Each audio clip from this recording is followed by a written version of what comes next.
Hi, this is Ant from Speakerstack Music. In today's video we're going to continue with making a dance track in 100 minutes, and today's video is going to focus on adding in a trance synth. So in the previous video we added in a pad. I'm just going to rename that. And I'm also going to click on the H button at the top just to decrease the height of all the tracks so we can see everything on one page. In order to add in a trance synth, again we're going to be using Ableton's Analogue instrument, so we need to insert a MIDI track and then go to Instruments, Analogue, click and drag that in. Again I'm going to rename that Trance Synth.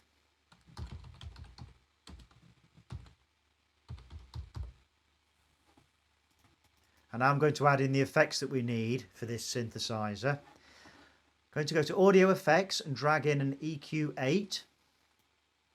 Again, Audio Effects and drag in a chorus. And again, Audio Effects and drag in a reverb. Like so. I'm now going to play the notes in. And because this is going to be quite a trancey synth, I want this in right from the start.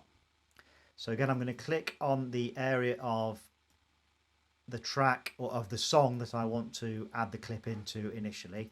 And the idea is I'm going to record in a loop of sound, a loop of notes that we can then duplicate across the track and then change in any way we feel we need to moving forward as we create the song.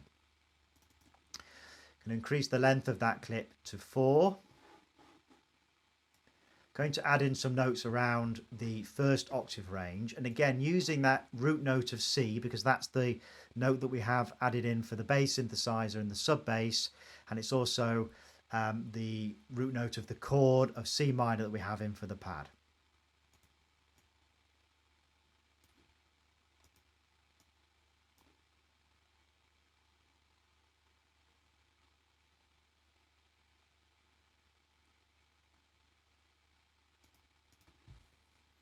And then drawing the notes in. Again, I just want to create a little bit of tension, so I'm going to move slowly up the scale with each repetition. You'll see how it works in a second.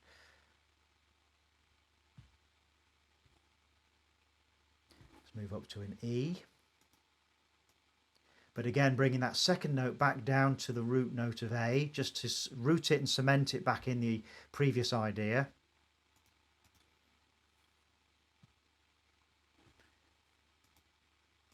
Move up to F for the next bit. But again, dropping down on that second note. 1, 2, 3.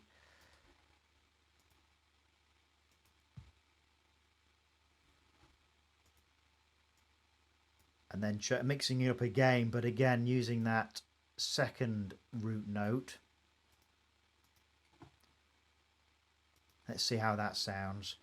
We'll need to tell it the sound that we want it to play back to us, but just for the purposes of actually making sure the notes are in the right place, I'm going to play it back and we can see how it sounds.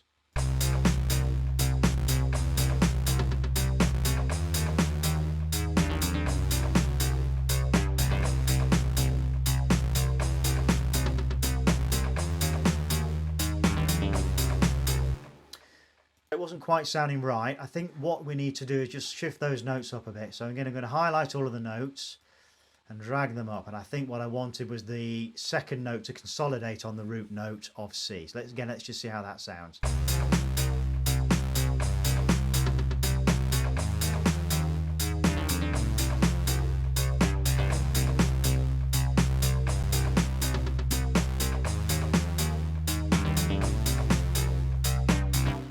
Again, let's just bring those notes, whoops, don't want to drag them all across.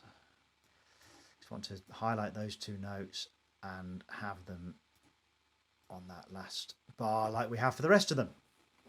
Great, now let's actually go into the synthesizer that we've created and just make some changes to kind of get the right sound that we want. So we want an analog synth, which we have. We want oscillator 1 on. We want to use a saw wave oscillator to change the sound because we want something that's going to be quite sharp cutting through the mix. I'm going to change the octave to octave 2 because we want these notes higher in the mix. We want filter 1 on. On the frequency at about 1.1. And the resonance about 41%. The amp level can stay on 18 decibels and we'll keep the volume there.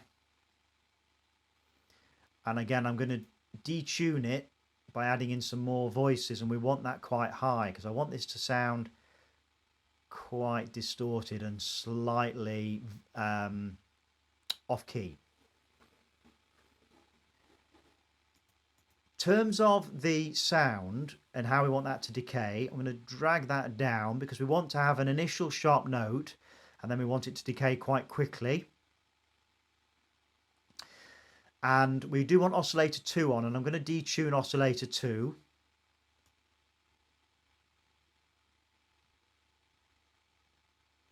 Because again, that gives quite a slightly off-tune effect, which can sound quite nice. Then in the EQ, again, we need to take off all of those lower frequencies.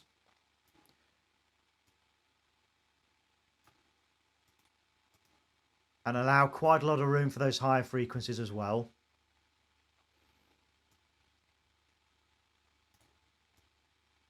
And just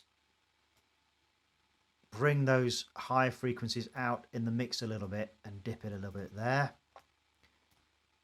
Chorus, again, I want to add quite a lot of modulation to this, so I'm going to have it in the top left-hand corner. And then the reverb, roll that back to about 32%. So let's play that back and see how that sounds.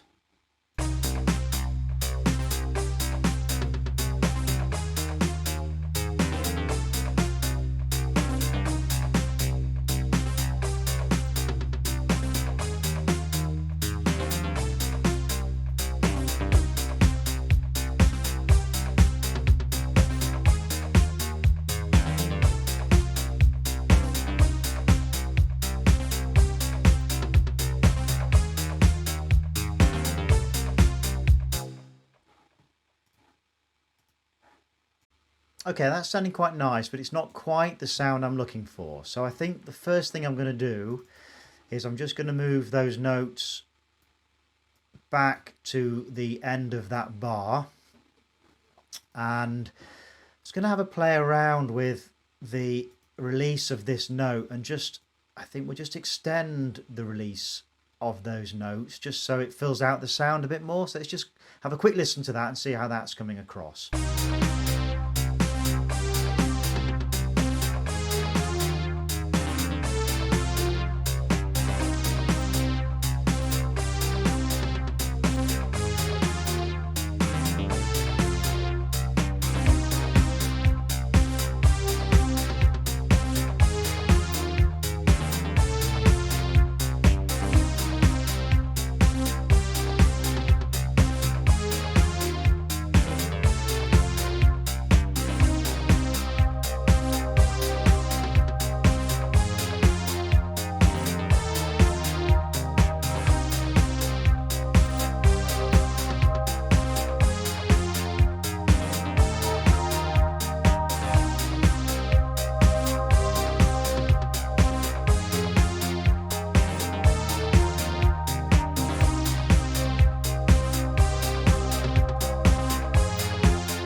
Great stuff. So I just had a quick play around with the panning on those two last instruments that we've done just to give them a bit more space in the stereo mix.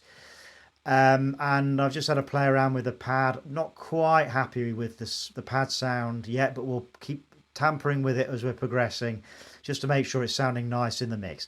So there ends the video, and we've added in a analog trance synth using some different effects and a slightly different way of doing things to what we did to the pad. Again, to have something that's a bit more trancey coming through. Hope you enjoyed the content and found it useful. If you did, please like the video and subscribe to the channel. In the next video, we're going to add in a further synthesizer, really just to start to get the track to build up. And I think with this synthesizer we've just added in today and the synth in the next video, you're going to start to see the song take shape a little bit more, and we'll start to get a feel for the overall kind of sound that we're looking for in the track. So thanks for listening, and I will see you in the next video.